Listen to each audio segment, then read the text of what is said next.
Good afternoon. Thanks for joining us for coordinated entry session presented by our own Lynn Sharp. She has been working in the homelessness services arena since 2011, and luckily we had her move over to the state office administering HMIS for the state in 2019. So welcome, Lynn. We look forward to spending the next hour with you and looking also forward to the days of when we all can attend the next comic convention safely without the worry of COVID. Just a reminder is that Lynn is so detail-oriented that any questions that may come up or pop into your mind during the presentation, she will probably answer. So if we can just hold the questions until after she's done going through coordinated entry and all the steps, you'll be able to then at the end, towards the end of the session, use the hand function in the lower taskbar of your Zoom room meeting. And we will, Marissa, thank you for showing us an example of how to raise your hand. We will let you unmute at that time and ask your question then. Lynn, good luck. Well, see, I wasn't nervous until Sarah introduced me so nicely, so thanks, Sarah. Thank you for the introduction. I'm Lynn. Yeah, let's jump into this. I have added a poll, let me move my cursor, to this so I can get to know who is on the other side of this Zoom meeting. Also, it's 2:50 and I've been in Zoom meetings all day, and so I feel like breaking it up just a little bit might be a good idea. And I was taking a bet before this call started to see how long my cat would take to show up, and she's here. So that wasn't very long. Her name is Kit Kat. So if you can, try to like snap this QR code in your phone or go to this link, and then we'll look at this poll really quick, and I want to take some poll results. I'm going to give y'all just like one more second because this is like a new thing that I'm just trying out. Okay, hopefully that was enough time. Sorry if it's not. So if you went to it, you'll need to refresh your screen, but now you'll have the option to answer this question. Hey, somebody answered it. Yay, it works. I'm so excited. I just wanted to know who you are. Who are you representing? Because I think that's really cool to see who decided to come to this meeting. I know this was like the client-focused track or whatever, but this coordinated entry thing affects a lot of people. Cool. Look at that. I have no idea how many people are in the room, but there's my cat's tail. So there you go.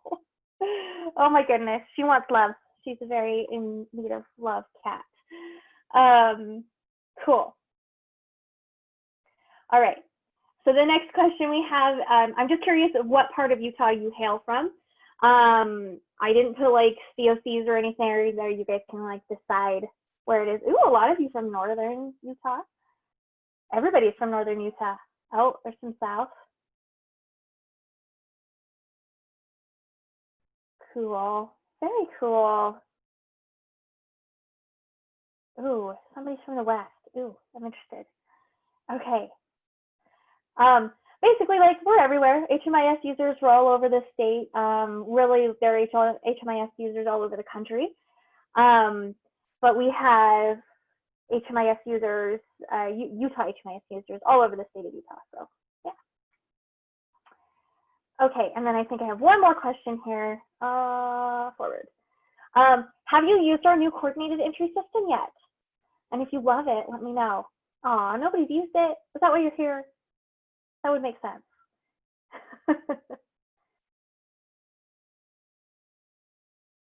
Cool. Well, thank you for those who voted. I'm going to pause it. I have a few more questions a little later on to keep you awake. And then we'll actually get into the slides. Thanks for playing along. So this is the training that I have. I just meant to introduce you to this workspace and how to use it in general. There are a few trainings available to you on the HMIS website, utahhmis.org, in the coordinated entry workspace, so right here. So there's a few things, including this training. but without that super fun poll, because you get bonus polls for being in this training. Before we really get into those new data elements, I just want to make sure, especially since a lot of you haven't used that new space yet, I want to make sure you're aware of what coordinated entry is. The quote on this slide is so long, but I think it really well defines what CE is and why it's so important. If you are brand new to coordinated entry, I really encourage you to take a moment, search this coordinated entry core elements thing here. It's pretty easy to Google.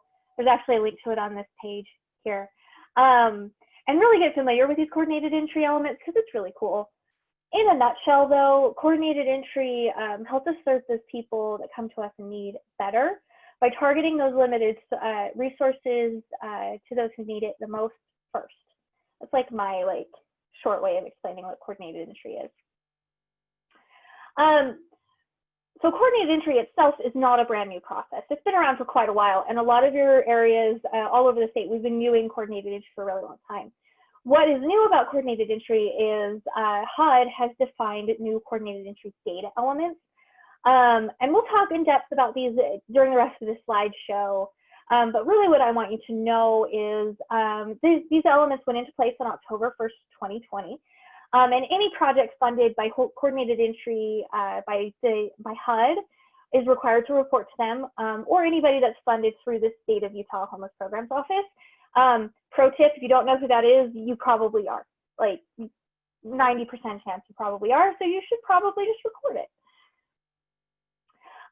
So we have these new data elements, but an old process. So how do we navigate that? To meet those, the element requirements, we had to completely rebuild how coordinated entry works in ClientTrack. This actually really shouldn't change how your coordinated entry meetings work, or your triage meetings, or whatever you're calling them. But you will have to adjust to how you are recording this information in ClientTrack to meet these data elements. The good news in my mind is that old VI for that housing list, it was clunky at best. And our new process, it more closely follows how everything else works in HMIS. So hopefully it should be much easier for you to manage. When you first log in, if you haven't seen it already, you will see that you now have access to a new coordinated entry workspace. And this GIF, I know, is really grainy and weird, but it's just to give you an idea of where to look. So when you log in, you can see it there. So you'll just click on that switch button. There's my cat again. You'll click on that switch button, and you will see coordinated entry in one of your available workspaces. You click on that, and it will take you to this next screen, your by name list. That by name list is your home page for coordinated entry, and it will show you every client enrolled in your coordinated entry project. It can be pretty easily sorted by project name, or by SPDAT, or by client, or whatever. And it can be pretty quickly filtered down to your area. I strongly recommend that you just take a moment, especially as you get people enrolled into this project, just to get familiar with this list, because this is the list that will be replacing that old DI for that housing. So some questions for you guys, and some questions that I get asked a lot is, when do we add somebody to that by name list? In general, so each area, each LHCC, you're going to have a slightly different process when it comes to coordinated entry. That's a really awesome thing about coordinated entry. It's also one of the most frustrating things from an HMIS trainer side, is I can't tell you exactly when that will happen. My general guidance is, though, is when that person first touches a literally homeless system in your area, that's when you enroll them into coordinated entry. It's at that point when you're going to start working towards getting them out of homelessness, is when they first enter. So that's in general when you should start enrolling people into these coordinated entry projects. Since we are transferring to this new method, if you were already working with them as a part of the by name list, or the VIs for that housing list, you can also transfer them over now, and you can add them to that new by name list. If you're working with them before October 1, you can enroll them as of October 1, just to get them on that new list. And then, of course, you want to wait until a client has signed that informed consent release form. The way this project works and the way some of that sharing position works is even if you have a client who has chosen not to sign that form, which they have the right to do that, the restrictions are not going to work the same way that you're used to because it's a shared project across your area. And so instead, you should not enroll them into this coordinated entry project and should serve them in your other ways of serving them within your organization. Okay, so let's talk through this new coordinated entry workflow. I mentioned that you are creating an enrollment as a part of this. Before you didn't create an enrollment. So there is a little workflow associated with it, and it's a little bit different than what you're used to when you enroll a client into any other project, like your permanent supportive housing or your rapid rehousing project. So the first thing is you're going to start this workflow off the by name list. So there's a button that says CE intake, triage assessment. I think it's actually add new client. You'll select that button and it will launch this workflow that will take you through the process. There's another place for this. I'll show you that at the end, but to just start with, we'll just keep you on that by name list. So you'll click that and it will open the client search form. Just like you do with any other workflow, you'll have to search for your client if you're from here. So you just want to make sure you're not creating a duplicate client in this space, especially if you're bringing somebody over you're already working with, like you know for a fact they're already in there. Don't make a new one, please. So you just want to double check, don't make a duplicate client. If it is a genuinely new client, if this is the first time they've ever touched literal homelessness, then you can create a new client in this process. The next page you'll see is just a short search results if there are any clients that show up in there. So like my example here, I created a lot of example clients in our training database. So there's an example client here. You would just select that client. If it's a new client, you would be taken straight to this basic client information page. If it's an existing client, you would confirm the client and then you would go to this page. For existing clients, you just want to double check all of this basic client information, make sure it's correct, make sure it matches the documentation you have on file. For new clients, you fill it out. And then when you're done, hit finish. And I'm kind of skipping past this stuff because this part of this training, we go over pretty thoroughly in new end user training. So if you have any questions about anything up to this page, refer back to this video. It's on the HMIS website as well, or you can email us too, and we can walk you through those questions too. Okay, so you put in your client info here, you hit save, you review your family members, and just like with any enrollment, you just want to make sure that the people you're serving in this enrollment show up here. If there are extra people, that's totally okay. You just want to make sure that there are. You also want to remember that you are creating a client if you create a client right here. So it's a really good way to create a duplicate client. Oh my gosh. My cat is moving my mouse around, so you got to have a preview of my desktop there. Anyway, so just make sure you're not creating a duplicate client when you're adding family members in this way, just like you would if you were creating a client on that basic client screen. The next page is that program enrollment, and this is the reason why you have to go through and click that special CE intake button, because you won't have the option to enroll somebody into this CE project unless you go through that way. So you will be able to select your coordinated entry project. Each area will have 2 coordinated entry projects available to them. If you are not a domestic violence service provider, you'll just pick the regular coordinated entry project. If you are, you will have a special one, and there is a special training for you guys and a special process that you should reach out to me for, because this is not your process. So you would just enroll them, you would enroll the clients you're serving. The super awesome thing about this is before, we really weren't able to identify the people you were serving as a part of the VIs for that housing list. And now we can say, example 24 client has a family of 3 people, but they're only staying with 2 of them. And so we're only gonna worry about housing those 2 because the 3rd one's not there right now. So you'll be able to do, that. Okay. Then it will take you into the universal data assessment, and that is the exact same one you see anytime you enroll anybody into a project. So you'll see like, where did they stay last night? What was their zip code? And did they have any insurance at the time? Now we get into new stuff, and this is our HMIS triage assessment. This form was actually adapted from the diversion assessment currently being done in the system and that you still have available to you. So if you're familiar with that diversion assessment, this is already going to look really familiar to you. If you're not, that's okay. I'm going to go through this super fast. You only really, with this form, I just want you to make sure you know, you only have to fill out the stuff that's marked with a red asterisk, especially considering when you're enrolling these clients or how you're working with them. Not all of these questions will be pertinent. Oh, my cat bit me. She needs to go away. Okay, I'm going to move her because she's getting grumpy. Say goodbye to the kitty. She was laying on my desk if you didn't see her. There she goes. She wasn't happy with how I was scratching or giving her scritches, so she had to tell me. Okay, so with this form, because it's designed to be a diversion assessment to prevent that episode of homelessness, if you are doing it as a part of moving somebody over who you've already been working with for a while, they're not just entering literal homelessness, these questions may not be appropriate.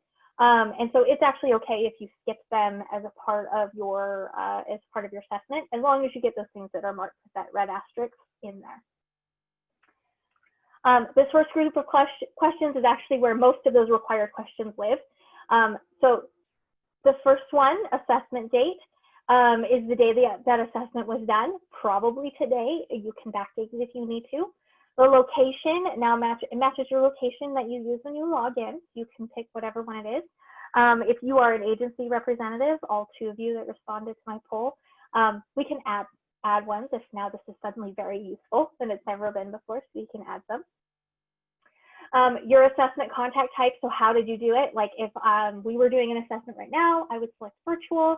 I'm assuming most of you are still probably doing these in person or maybe over the phone, but you could identify how you're talking to the client. Your household type, so as long as you enrolled your clients in correctly, in that project correctly, it will default to the correct household type. If you did not, if it doesn't default to, like if you were doing a family and it doesn't say household with children, then I would go back and check your enrollment and make sure that you got all your family members in there, so that it will show you the correct thing. And this is actually really important because it will help you do some stuff later on. The next thing is your information date, and that's the day you collected the information. The way we've written this triage assessment, I can't personally foresee a way where that information date and that assessment date would be different. So most likely it's going to be the same day. But it is a required data element, so you still have to put it in there and you just default it the same day. Your enrollment will default to the current enrollment, which will be that coordinated entry project. And then your verified by project, you will rarely, if ever, use this. Basically, it's meant that if another agency collects information for you for this enrollment and you're putting it in, then you would mark what agency that is. For agencies that don't use HMIS for whatever reason, the way we use our system, that actually isn't a huge issue. So you won't really use that very often. The next section of questions is your current living situation. Anybody working on a street outreach project or a night-by-night emergency shelter, hopefully you're really familiar with these because they are required elements for those projects as well. But what the current living situation is it's just where they're sleeping tonight. So that's all, and that list just matches the prior living situation questions, and it matches the exit destination questions. So that current living situation will just match those locations. The location detail, you'll use it pretty rarely, but if you're working in like a street outreach project and adding where they're staying in there or the address or whatever is helpful to help find that client, go ahead and add something in there. Otherwise, you can leave it blank. Also, if it's information that would put that client at risk, obviously you would leave that blank as well because you don't need to put it in there. Oh yeah, and the current living situation is one of those required data elements, which my little pop-up covered, but it is, I promise. There it is. The next section of questions is domestic violence screening and referral, and these questions mirror what you do during your program intake pretty closely. If you are asking these questions as a part of enrolling somebody into coordinated entry, and you're also enrolling them into another project that day, like your emergency shelter or whatever, it's okay to ask them all of the domestic violence questions once and then just transfer it over to that other enrollment. I know that doing duplicate data entry is super frustrating, and this is definitely one of those duplicated fields that doesn't default over. So it is really frustrating, but if you collect that information on the same day, especially at the same interaction, it's appropriate to just put it in there and not ask the client again. With that, these questions are all yes or no questions. So you would just ask them with the client if it's appropriate, yes or no, and then mark those as they answer them. If you mark that their health or safety is at risk where they were staying last night, and if they don't have another place to go, you'll get another conditional logic question that comes up that forces you to type in an answer. That's because this question is a required question, so it's requiring these two. Basically, with this box, I just want to like underline this, like shout it out really loud. Don't put any identifying information in there. So if you see this box, most likely this client does need some sort of domestic violence service provider referral or some sort of intervention for their own safety. Just be really careful with the information you put in there. You don't want to put anything at risk to the client. You don't want to put anything in there that could potentially like cause them harm. So it's appropriate to put something in like this: referred to a DVSP, did not accept referral, or whatever happened. It's not appropriate to put in like referred to this provider's name, because that could put that client in pretty immediate danger. So don't do that. Okay. The next set of questions is a part of this triage assessment. These are the diversion assessment questions. You'll notice none of them are required. There's no red asterisk there. So I'm just going to go through these really quickly. Let me double check my time. I set my time away from me. Anyway, I'm going to go through these really quickly and just give you an idea of what you're asking. So the diversion type: new is if they were not literally homeless last night and they are today. Delayed is if they were literally homeless last night. What were you doing before this occurred? You would just answer the most appropriate answer. So where were you before being literally homeless in this episode? And then, is there anybody else that you could possibly stay with? So just getting an idea of where they could go. This next group of questions, you would just mark everything it applies. Again, none of them are required, but they're a really good way to frame that diversion conversation that you may be having. And even if you are not having this conversation with somebody at the moment they're becoming literally homeless, they're good questions to just kind of understand, like, what are your solutions to have them leave homelessness? Like, where can you focus as a case manager or as somebody kind of helping them through that process to help them leave homelessness? And so these questions are like, what other housing options do you have? The next set of questions are, what are your strengths? What are you good at?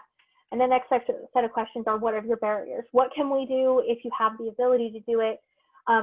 What needs to be removed to get you into housing? And maybe there's something like, maybe it is as simple as you need somebody to help you pay a utility bill. Or maybe there's a lot more barriers there that you can start working away with as a case manager. And as you're working towards getting somebody housed, these are really good starting places to start to figure out how you're going to house them. The last set of questions here, both of these questions will default for you, so you almost don't even need to really look at them. But I do just kind of want to cover them. This first one is this prioritization status. So the default is placed on prioritization list. That means you're putting them on your by name list, which if you're enrolling them into this coordinated entry project, you're probably putting them on the by name list. And it would be pretty rare that somebody, even if you don't know where that funding is going to come from right now, or like how you're going to house them yet, it'd be pretty rare that somebody wouldn't actually qualify for housing in some way, shape, or form, even if it is just more of a conversation. So you wouldn't change this very often to not place on prioritization list. And then the last question on this page is the last question on just about every single page in Client Track, just that restriction. And if you remember, you would want to have somebody sign that informed consent release form before enrolling them into this coordinated entry enrollment. So you would want to have them sign that, so you're not going to be changing this, because this is what allows that information to be shared. But just as like a reminder, make sure you have them sign it. And if they don't, maybe this is not the best place to start with them. And then when you're done, of course, hit save. Got to save and close, right? Okay. The next screen you'll see is just going to ask you if you want to do a housing needs assessment. Our housing needs assessment is a VI SPDAT. And so I put together this decision tree to kind of help you figure out if you need to do a VI SPDAT or that housing needs assessment right at that moment. In most cases, your answer will be no. But you can kind of go through this and ask yourself these questions. The first one is, are you VI SPDAT trained? If the answer is no, stop. You should not be doing a VI SPDAT unless you are VI SPDAT trained. If the answer is yes, has the client been engaged in the system for at least 14 nights, or how your LHCC tells you to do, but org code recommends 14 nights. If the answer is no, you stop right there. If the answer is yes, and the client, now you ask, has the client completed a VIs for that in the last 6 months? If the answer is yes, you stop right there. You don't need to do one. Their VI is good. It will carry over in the by name list from the last one they did. If the answer is no, you'll ask yourself, is this an appropriate time to complete that VI? So anybody that's trained on those VIs, you know, like you need a few minutes to do one, and it's better if you have like a quiet place to do one. If it's not, stop and try to schedule a time. If it is, go ahead and do one. And again, like I said, like refer to your LHCCs because I know they have some very specific rules about when the VI should be done. Really what this workflow is allowing you to do is to do one as a part of it. But most of the time, when you're enrolling them into this coordinated entry project, you're probably not going to have the ability to do a VI right at that first enrollment. So there you go. When you're finished with that VI, or when you hit no on this question here, it will take you to the finish page, and then you can go back to that by name list. So you finished that workflow, and you've now successfully enrolled somebody into coordinated entry, and you should be super proud of yourself. That was a lot. New processes are hard. So I just want to remind you that you got this, and so does Bill Murray. Also, this is like my reminder to take a deep breath. And I have more doodle questions here. So my next question for you guys, if it will let me go over there, is what are the 3 coordinated entry elements? And they cut them off, I'm sorry. So the first one is prior living situation, current living situation, and exit destination. The second question is first name, last name, date of birth. The third one is coordinated entry assessment, coordinated entry assessment, current living situation, and coordinated entry event. And then the third one is VI FDAT and FDAT. And this person that had this here, they're the winner. So there you go. I set this one up as with a correct answer. So there you go. Everybody got it. I don't think I answered those very good. Yeah. As a part of doing that entry enrollment, you actually do the coordinated entry assessment, and you do the current living situation as a part of that enrollment. You already knocked out 2 of those big ones. And look, everybody put the answer and told you what the answer was. Awesome. Okay. My next question here. Okay. When should you do the housing needs assessment? At every CE intake, when you feel like it, or only when your VI FDAT trained? And then this says, when you have time to do it. And everybody's getting the right answer. So I explained that part good. So there you go. Cool. Not when you feel like it. Whoever put that in, that is not correct. Michelle. Michelle Walton. It was not me. Okay. All right. How are you guys feeling about this? Are you feeling good, bad, confused? I didn't put threat to my life on there because I don't want to know that. Everybody's feeling good. That's awesome. If you are too shy, these results are anonymous, but also we're here to help you. We have a whole lot of stuff to help you, and my cat is back, just in case you want to know. She's saying hello. She's pushing buttons. But good. If you are confused, if you feel like you need your help, we're here to help you outside of these trainings. Just reach out to HMIS at utah.gov. We're here to help you. Awesome. That's the end of my quiz. Cool. You guys success. I'm so glad this works. I'm going to have to start using it. Okay. So when you go back to the by name list, it's going to take you back here. And it will, the client you just enrolled will appear at the very top of your by name list. Or the second one, just in case somebody else is enrolling as quickly as you are. You have an action button on this by name list, very similar to how you have one on the client dashboard. We will talk through some of these things today. We're not going to talk through everything today. And we've already talked through a couple of things too. Like select client just takes you to the client.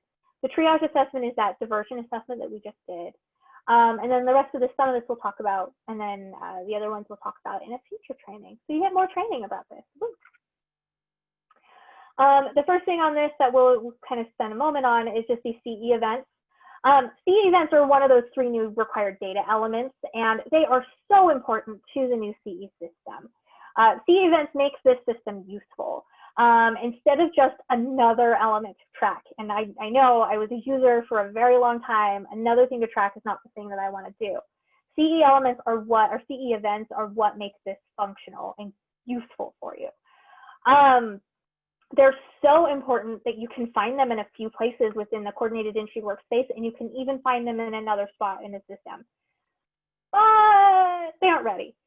So we'll provide some additional training for you once they are ready. And then if you are a provider, if you're an agency representative, like call me, because I need to talk to you to make these ready. Okay. The same thing with referrals. And referrals are just as important as CE events, and they play into CE events as well. So any place you see a CE event or CE referral, go ahead and skip those for now. And like I said, we will provide some additional training when it is ready for you. Okay, so moving on to housing needs. So we already talked that the housing needs is a VI SPDAT and SPDAT. Also, this is a house with needs, and I think it's hilarious. So that's why it's there. So that VI SPDAT, again, just a reminder, don't do it unless you're trained to do one. Seriously, we'll get in so much trouble. Don't do it. I'm not condoning that at all. Our system uses that VI. The nice thing about the VI, because there are several different types of VI that can be completed, with this new coordinated entry workspace, it will automatically pick the VI that you need to do for your client, which is really great. When you do click VI SPDAT here, it will take you into like the shortest workflow in the world. So I just want to show you what that looks like really quick. So you'll click on it. You'll see a review of your enrollment. You'll hit save. It'll take you to the VI. You enter that. It'll take you to the one that's correct for the client. You'll hit save, and you'll be done. When you, if you want to do a full SPDAT, if you need to do one for this client, we don't have a super fancy workflow, so it won't automatically pick your fancy SPDAT yet. One day we might get there. So you might have to, you know, look just a little bit over to your right, and you'll see household type. And that will tell you what kind of SPDAT you can do, and then you can pick either your single SPDAT or your family SPDAT off the list. So you'll be able to see that. It's far enough over that you can see it when the list is dropped down. At least it is on my screen, so hopefully it's fairly easy to tell. The next thing on here is that current living situation. So we already talked about current living situation as a part of that assessment. But the trick about current living situation is that you are expected to record it pretty much anytime you do anything for coordinated entry. So if you are putting in a VI, you'll have to record a current living situation. When we get to it, if you're putting in a CE event or CE referral, you'll have to record a current living situation. And then of course, during the assessments, which you're automatically collecting. Sometimes the system will automatically do it for you, sometimes it won't. So you may have to remember, if you're doing something, you're saving it to this coordinated entry enrollment, also save a current living situation. Current living situation lives in a couple of places, so it's on that by name list and it's on the client workspace as well. And you just have to do it once a day. So if you're doing a couple of things for this client in that day, that's great. Just record that current living situation once and be done with it. And it looks exactly like we looked at it on the triage assessment, just a little bit shorter. Okay. The last thing that you have to do for any enrollment is to remove them from the enrollment. And so here's where we go from to remove client. And this really, this is the most important part, or at least I really think it's the most important part for any assessment or any enrollment, is the exit. Because that exit destination, that exit information tells us where that client went and if this intervention was successful. Were we able to successfully house this person experiencing literal homelessness in our community? Or were we not? Did they just disappear? Were we able to, whatever? We need to know that information to know what we need to support and what we don't need to support. So no matter what that destination is, put it into the system so we know how to go forward with that. A lot of times, especially with these literally homeless projects, that exit destination just is not there. And it's essential for us to understand how what you're doing is working, because we need to know that. You can start an exit assessment from the coordinated entry enrollment in both the by name list and off of the client dashboard. And it's just the same way you would start any exit assessment. So you would just click the drop-down menu and then exit the enrollment. With this exit assessment for this coordinated entry, you will now be asked their barriers, their financial information, their domestic violence, just the same exit assessment questions you're used to seeing. Our hope is that by this point, after you've worked with this client for a couple of months or however long it takes to get them housed, you'll be able to answer those questions, because hopefully you're moving them into housing and you're able to answer them because you're moving into housing, all the same questions. Okay, so like I said, there is one more place for coordinated entry. It is on your home page, on your client, in your client's workspace. And it is just in that menu there. It looks like this, coordinated entry. And again, that menu is just popping up because I'm using Google Slides here. So you'll see it's there. You probably noticed there's like a little plug there, and you hover over that and you'll see your CE intake. So you can enroll somebody into this coordinated entry enrollment without leaving the client's home workspace. So you can still do most of your stuff there. You'll also see CE event. And like I said, you'll be doing that, and it's pretty important. So you'll be using that quite a bit as you are working through this process. And then the living situation is there, but you have to record that for a couple of other projects. So it's outside of that menu. It's just right next to it. So that's where your coordinated entry stuff is. And then, of course, if you have comments, questions, suggestions, please feel free to reach out to us. And then I think we have time. Yeah, we have time for comments. I have lots of time. So feel free to ask away. Great job, Lynn. We have a hand raised from 5 County AOG. Awesome. So if you would like to unmute yourself, 5 County. Can you hear us? Yes. Great. Our Washington County local addendum has that we can do VI SPDATs and SPDATs over the phone right now due to the pandemic. How do you suggest we get those HMIS consents signed, especially for people that are living out in the middle of nowhere? Yeah, that's really challenging, for sure. If you have the ability, and I know, especially for people living out in the middle of nowhere, this is a stretched ask. If you have the ability, you can have them e-sign it.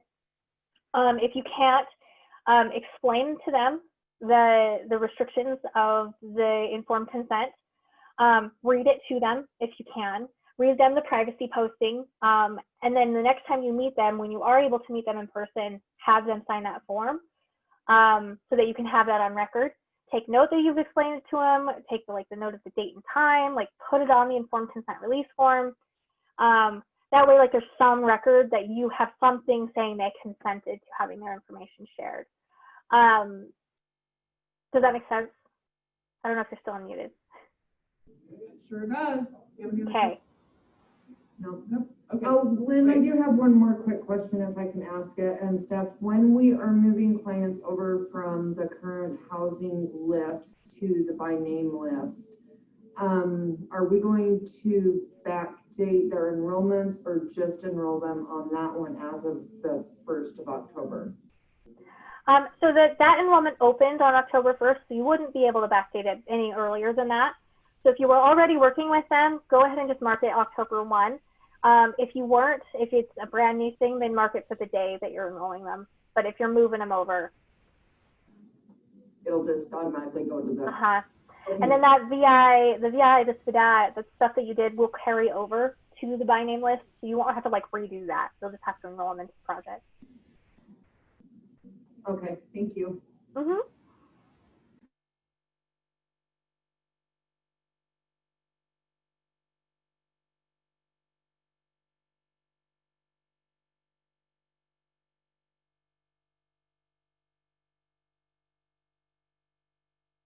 Do you have any other questions? I can't see the participant list with my screen shared, which is both great and terrifying. I don't know how many people are here.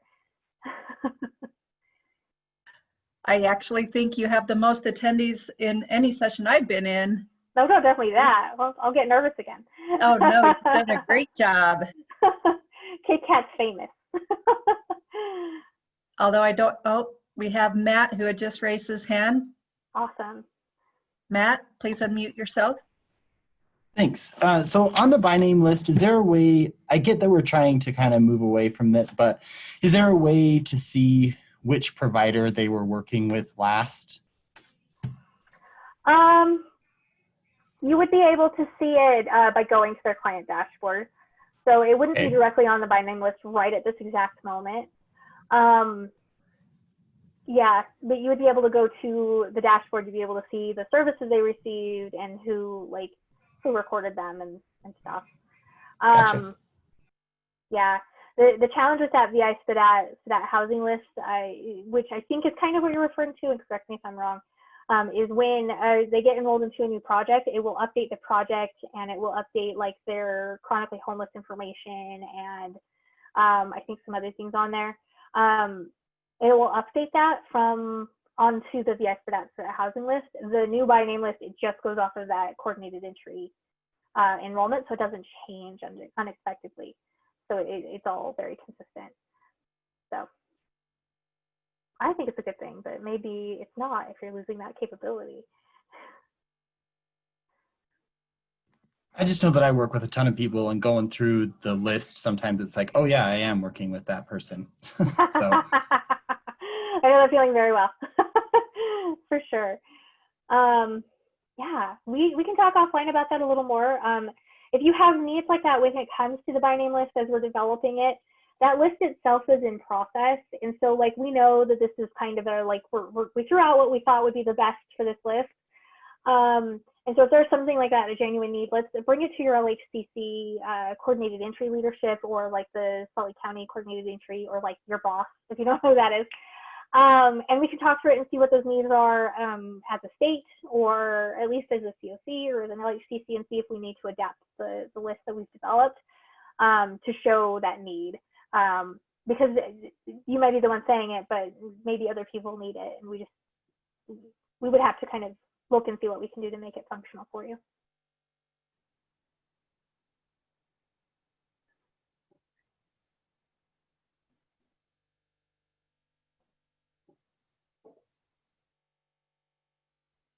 Okay, are there any other questions for Lynn to end out this session today? I know we had a few confused remarks on the previous slide, so if you have any questions, now's a great time to ask them. Otherwise, as she suggested, you can always contact them at that HMIS@utah.gov email address that's on your screen. That I've covered up because I moved my mouse. So There Dee it is. has a question. Oh, okay. Hi, Lynn. Hi. Hey, I just wanted to confirm. So, did you say that this recording of this presentation that you just did, or a separate recording for a CE training, was going to be available on the website to reflect on? There is a standalone recording. It is the same slide deck that they've done, but it is already available on this website. There's one for users. There's slides are available for domestic violence service providers, and there's one for leadership. But it is not this one in particular. This recording will also be available. And I think Steph can answer that better than I can as to when. Yes, all recordings of all sessions from the summit will be available once the summit has concluded. It will take a few days, but they will all be uploaded to the same spot that the agenda and the virtual program are located, under the Homelessness Programs Office section of the housing.utah.gov webpage. Thank you. Thank you, Steph. We have like 15 minutes left. I don't know, Lynn, if you are willing to maybe get into the training side of UHMIS and just refresh us on how we go back in and enter a VI after a client's been in shelter for 14 days or more. Yeah, let's see if I can open up a new tab on this because it's not letting me. Oh, My screen. New tab. in the meantime, you all can still ask questions. This is the last session of the day. Like, I know if I were on the other end of this, I'd be asleep. Let's see. So if you want to enroll somebody, let's say this person has a SPDAT. Here, I'm going to add one. Actually, I think they might, because I was playing around with this one last night. Yeah. So let's say this person was on your VI SPDAT housing list, which this one would appear on that because they have a master assessment. And you want to add them to the by name list. Go over here to coordinated entry. We'll do that CE intake. We will add a new client or use the current client. It doesn't matter in here because she'll have to still search. So it's example at night is their name.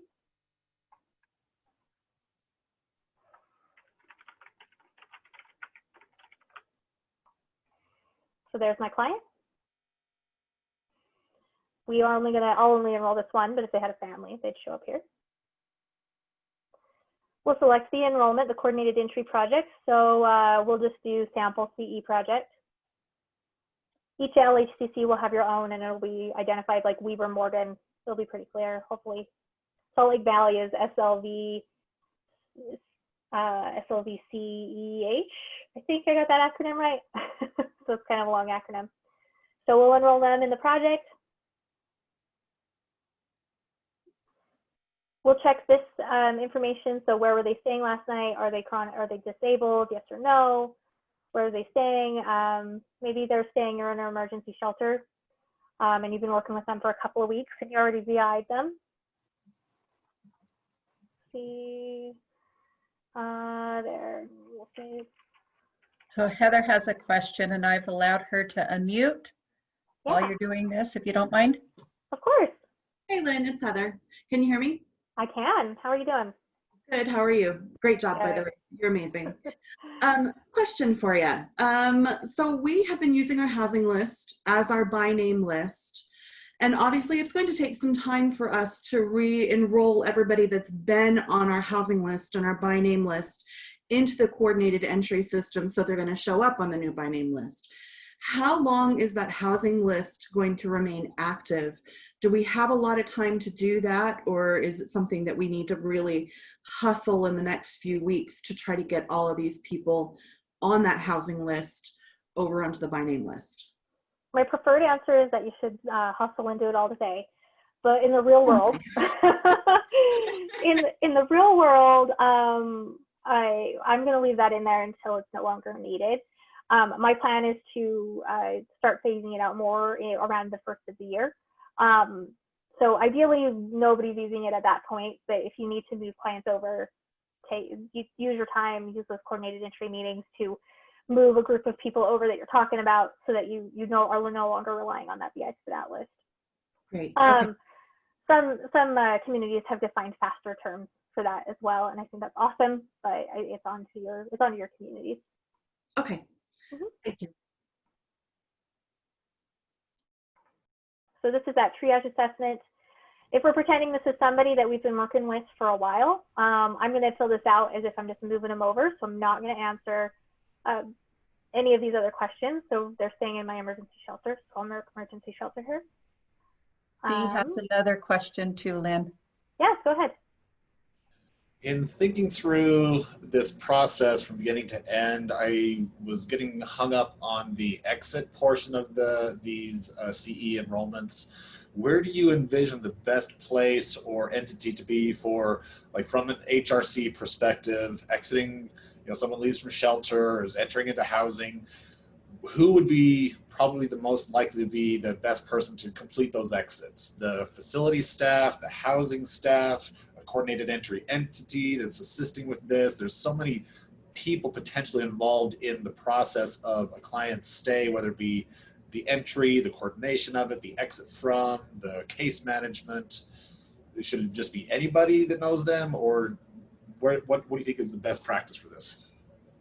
The way I'm seeing it, especially in like Salt Lake County's space, just because like I'm more familiar with their processes, it's probably the person that's enrolling them into that housing project, or the person that's doing that move-in date assessment.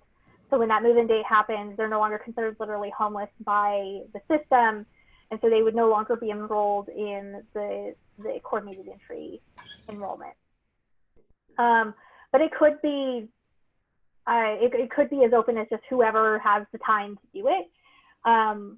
But because you're creating an assessment at the time they're moving in, ideally like at that move-in date, but at least when you're enrolling them into the project, that person who has that information in their hands will have all of the information they need to do an exit assessment as well, without having to like ask a whole bunch of other questions.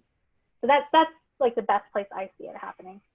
So if a client is being exited from an HRC, not necessarily enrolling, they say they're moving into housing, it's not necessarily into a specific housing project that's in HMIS, then that would maybe be a case manager responsibility as part of their exit workflow for the client to also exit from coordinated entry just because they're exiting to a place of their own. Yeah. Yeah. Because the case manager would know that information, so they would own that responsibility, and they would have the most updated information about the client. Yeah. And then, so as our example, here's our client example at night. I enrolled them into the by name list, just using that triage assessment without adding any like diversion information in there. There's the SPDAT. It's a 0. It was done yesterday. I think that's yesterday. Yeah. So there it is. So there's a VI. It was done yesterday. I didn't do a SPDAT. So it carried it over from an existing VI, so you don't have to redo it.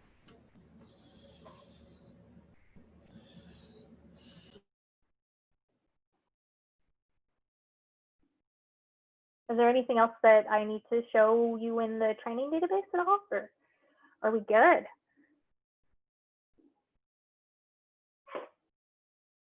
You want to see my cat again? She came back. That was an awesome live example and answer to my question. Thank you, Lynn. We do have 10 minutes left. If you are curious about anything HMIS, now's a good time to ask. I'm pretty good at all those HMIS questions, so it doesn't have to be coordinated entry if you want to answer them, or if you want to ask them. As a reminder, while anyone thinks about any questions they may have for Lynn, I just wanted to thank you all for participating today and remind everyone that there is no general opening session tomorrow where everyone will gather. All breakout sessions will just start automatically at 9 a.m.